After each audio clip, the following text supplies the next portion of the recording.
The serene beauty of Kashmir, a region often called paradise on earth, was shattered on April 22, 2025. A horrific terror attack in the idyllic town of Pahalgam left 26 innocent tourists dead, including 25 Indians and one Nepali citizen. The attack, marked by its brutality and cold-blooded execution style, sent shockwaves through India and the world. Initial reports suggested that the victims were targeted based on their religious identity, further inflaming tensions. India was quick to point fingers at Pakistan, alleging its neighbor's hand in sponsoring the attack. Pakistan, as it has done in the past, vehemently denied any involvement. A shadowy militant group, the Resistance Front, initially claimed responsibility for the attack, only to retract their statement later, deepening the mystery surrounding the incident.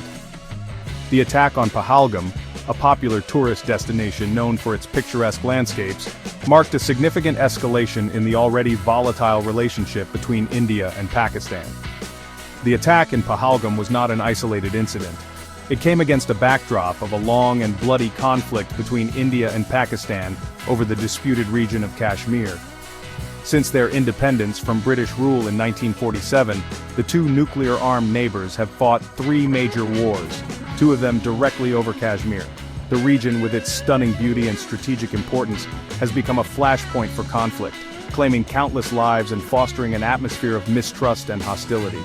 The attack on Pahalgam, however, threatened to tip the already precarious balance of power in the region.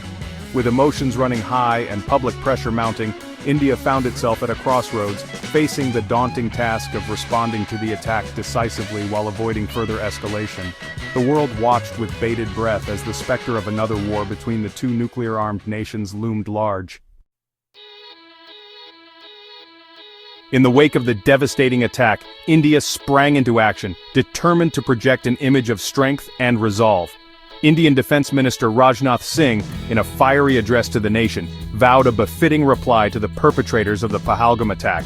"We will make them pay a heavy price for their cowardly act," Singh declared, his voice echoing the anger and anguish of a nation in mourning. As a first step, India ordered nationwide civil defense drills, a clear signal of its preparedness for any eventuality.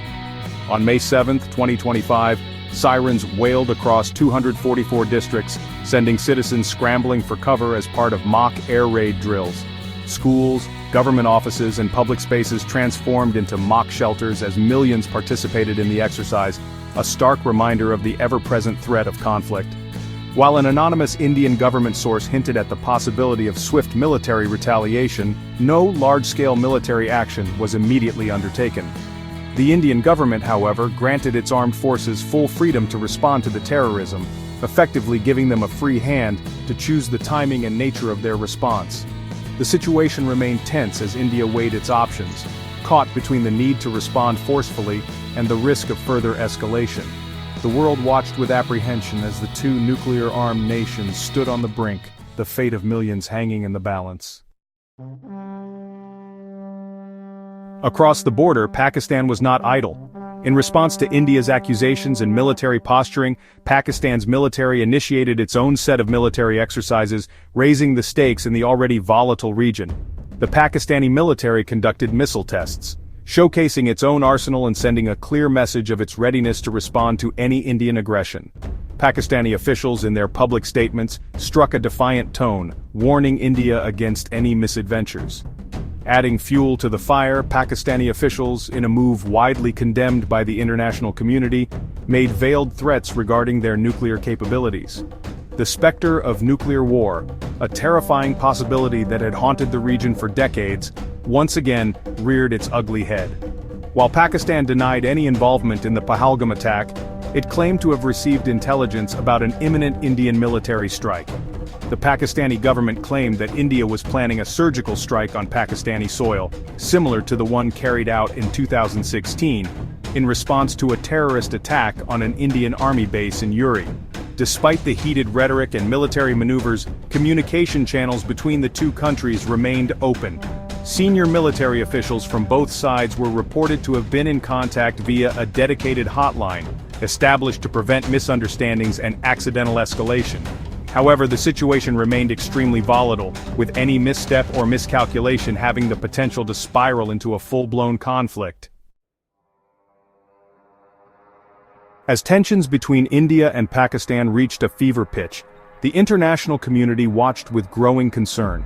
World leaders and international organizations issued urgent calls for restraint, urging both sides to de-escalate the situation and engage in dialogue. The United States, China, and other major powers used their diplomatic channels to urge both India and Pakistan to step back from the brink. The United Nations Secretary-General called for an immediate ceasefire and a return to the negotiating table, emphasizing the need for a peaceful resolution to the crisis. The situation was particularly alarming given the history of conflict between India and Pakistan, and the fact that both countries possess nuclear weapons. A 2019 study had predicted a chilling scenario, a nuclear conflict between India and Pakistan in 2025, triggered by a high-casualty terror attack, eerily similar to the Pahalgam incident. The study outlined a chain of events that could lead to a nuclear exchange, starting with escalating military mobilization and skirmishes, ultimately culminating in the unthinkable. The potential consequences of a nuclear conflict between India and Pakistan are too catastrophic to contemplate. Beyond the immediate devastation and loss of life, a nuclear war would have long-lasting global repercussions, impacting climate, health, and the global economy. The international community, fully aware of the stakes, continued its efforts to mediate between the two nuclear-armed neighbors, hoping to avert a disaster of unimaginable proportions.